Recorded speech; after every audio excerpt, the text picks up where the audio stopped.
ఇక్కడికి విచ్చేసిన ప్రతి ఒక్కరికి పేరు పేరున నమస్కారాలు, అలాగే ధన్యవాదాలు కూడా. ఈ రోజుకి మేము 5 సంవత్సరాలు కంప్లీట్ చేసాం. అది దిగ్విజయంగాని నేను నమ్ముతున్నాను. ఎందుకంటే లాస్ట్ టైం 20లో డిసెంబర్లో మేము గెలిచి ఈ సీట్లో కూర్చునేటప్పుడు మనస్సాక్షికి, నేను నమ్ముకున్న దైవానికి, నన్ను ఓట్లేసి గెలిపించిన జనాలు అందరికీ సాక్షిగా నేను ప్రమాణం చేసి ఈ సీట్లో కూర్చున్నాను. ఈ 5 సంవత్సరాలు ఏ తప్పులు చేయకుండా ముందుకు సాగాం. అంటే ఒక ఎజెండా, ఒక ప్రణాళిక మీద వచ్చి కూర్చున్నాం కాబట్టి అలాగే చేసాం. ఈ 5 సంవత్సరాలు నా మనస్సాక్షి కట్టుబడే నేను పనిచేశానని నేను గర్వంగా చెప్పుకుంటున్నాను. మేము ఇక్కడ ఉన్న ఒక ప్రోటోకాల్ అంటే ఒక ప్రెసిడెంట్గా, ఒక సెక్రటరీ, ఒక ట్రెజరర్ని మేము అందరినీ కలుపుకుంటూ వాళ్ళు అది సరే అనుకుంటూ ముందుకు సాగాము.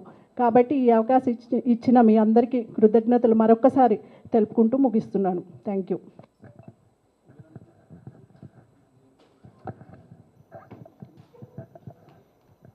ఓం నమ శివాయ. అందరికీ అందరికీ నమస్కారాలు. ఇవన్నీ అంటే ఈ 5 సంవత్సరాల్లో ఎంత అభివృద్ధి జరిగిందో ప్రతి ఒక్క నెంబర్కి తెలుసు, ప్రతి ఒక్కళ్ళ ఇళ్లలో ఉండే వాళ్ళందరికీ తెలుసు.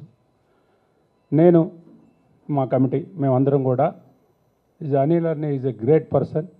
ఎందుకు చెప్తున్నానంటే మన చిత్రపూరి కాలనీని ఆసియాలోనే